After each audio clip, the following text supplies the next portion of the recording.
शास्त्री जी, आप वरिष्ठ पत्रकार हैं। अपने कलम के माध्यम से लोगों की आवाज बुलंद करके न्याय दिलाने की कोशिश करते हैं। जिस तरह से उत्तर प्रदेश के अलग-अलग जिलों और गांवों में भू माफिया सक्रिय हैं, गरीबों की जमीन पर फर्जी तरीके से कब्जा कर रहे हैं, क्या कहेंगे? देखिए, सबसे पहले तो मैं आपको बहुत बहुत धन्यवाद देता हूं कि आपने इस अभियान के बारे में समझा, सुना, जाना और आप इसके लिए प्रयास किए कि हाँ, हमारे बयान को आप जरूरी समझे।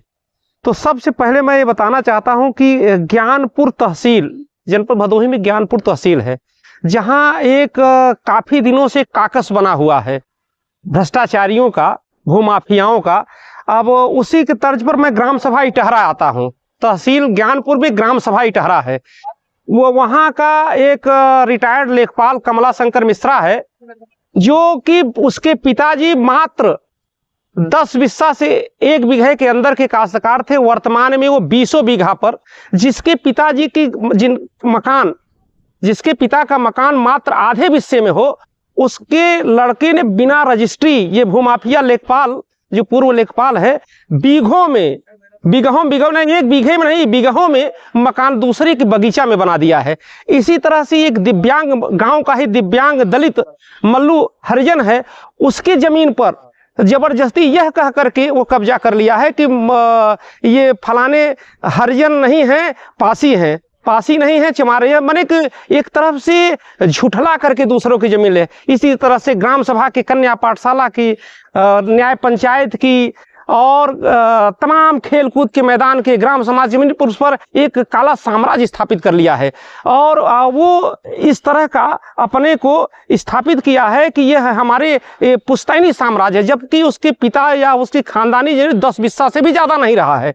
और इसी तरह से अनेक, अभी एक पीड़ित गांव के ही हैं, शारदा प्रसाद तिवारी आदि लोग हैं, उनकी जमीन पर ये चकबंदी प्रक्रिया होती है। चकबंदी प्रक्रिया 52 धारा प्रकाशित हो जाता है। उसके बाद सारे ये होता है कि सारी प्रक्रिया पूर्ण हो गई, किसी में कोई असंतोष नहीं है। उसके 20 साल के बाद उस पर ये गलत ढंग से मुकदमा करवाता है और नया ऑर्डर करा करके दूसरे का नाम चढ़वा देता है। यही नहीं करता है, ये दूसरे का रकबा यदि बड़ा है उसको छोटा करवा देता है कि ये जमीन जैसे किसी का 2 बीघा है तो उसको 5 बिस्सा बना देता है। यही नहीं करता है, यहीं तक नहीं रुकता है, ये दूसरे के रकबे में दूसरे का नाम दर्ज करा देता है और कहता है, जिसका नाम दर्ज कराता है, कि देखिए मैं आपके नाम करा दिया हूं और इसी के अब आप अपना लड़िए झगड़िए, और वो नोचता खाता रहता है। इसका इस तरह से, अच्छा, इसके इस काले साम्राज्य में एक वहाँ का इंदू तिवारी कानूनगो है, पहले लेखपाल रहा है, जहाँ जहाँ रहा है ये, जो पहले इंदू तिवारी एक चकटोडर, ज्ञानपुर चकटोडर रहा है, जब वहाँ लेखपाल रहा है इसी की तरह वहाँ जगह खूनी संघर्ष करवा दिया है, जिसमें इसका भी नाम है। इसी तरह से इसका रिश्तेदार, इस समय वर्तमान जो ग्राम सभा में जिस तरह से घटनाएं घटी है, इसका रिश्तेदार है, वो सर्वेश शुक्ला लेखपाल है, वो भी इसके एक सहयोगी है। और ये लोग सर्वविदित जेल में बंद माफिया का ये लोग इस गुर्गे हैं, उसकी भी संपत्ति इसके इस काले साम्राज्य में लगी हुई है। और ये कोई भी इसके खिलाफ आवाज उठाता है, कोई गरीब, तो उसको ये दबा देने की कोशिश करता है। अच्छा, सबसे बड़ी बात ये है कि भूमाफियाओं के खिलाफ वर्तमान सरकार, योगी सरकार, एक 0 टॉलरेंस नीति अपनाई हुई है। न तो ये लेखपाल, न तो ये कानूनगो, न तो इसको ये भूमाफिया को डर लगा है और ये कब्जा करके अपना काला साम्राज्य स्थापित किया हुआ है। और ये दोनों लेखपाल, कानूनगो आज तक कोई रिपोर्ट नहीं दिए कि ड्रोन से सूचना दिए कि हाँ ये कब्जा हुआ है। इस तरह की गतिविधि तमाम लोग इससे पीड़ित हुए हैं।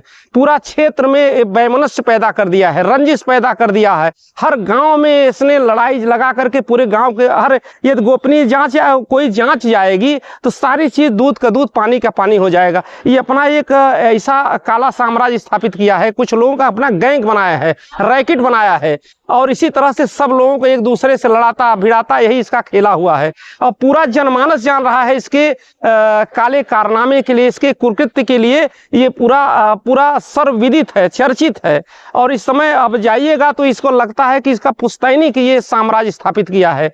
अब लोगों से बताता है कि मैं यहाँ का पुराना लैंडलॉर्ड हूँ, जबकि इसके पिताजी का मकान मात्र आधे बिस्से से कम में था और ये 10 बिस्सा से कम काश्तकार, बिना रजिस्ट्री, बिना बैनामा कि ये बीघों में कई बीघों में ये बड़ा मकान बना लिया है। यहाँ बड़ा कॉलेज काला साम्राज्य बना करके स्कूल, कन्या पाठशाला, पंचायत भवन, खेल कूद, ग्राम समाज की जमीन पर अवैध दलित विकलांग की जमीन कब्जा करके अवैध काला साम्राज्य स्थापित किया है। इसके बारे में जितना कहा जाए, पूरा गांव, पूरा समाज, पूरा क्षेत्र त्रस्त है। ये इस तरह से भूमाफिया है और माफिया का एकदम सिद्ध और सर्वविदित यह उसका एजेंट है, इसका एक सक्रिय कार्यकर्ता है।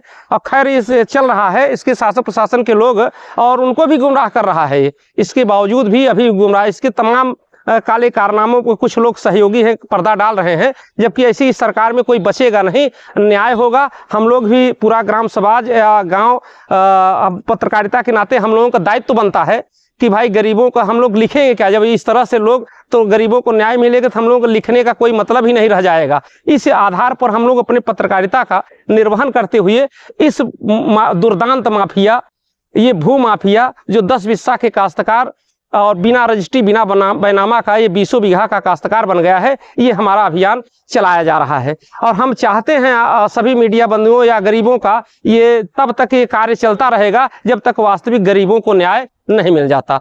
जय हिंद, जय भारत।